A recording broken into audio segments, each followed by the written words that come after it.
नारायण श्याम पिया को।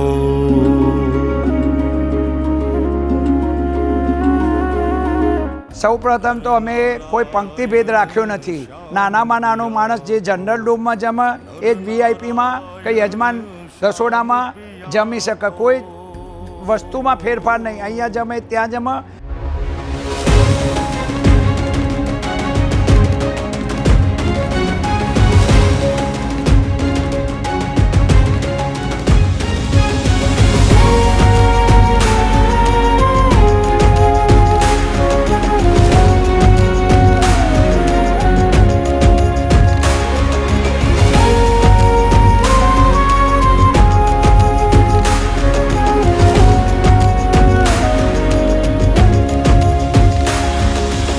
નરનારાયણ દેવ મંદિર સાથે સંકળાયેલા 1700 સ્વયંસેવકો છે અને લગભગ 75 થી 80 અમારા કન્વીનરો એટલે સમિતિના સભ્યો છે.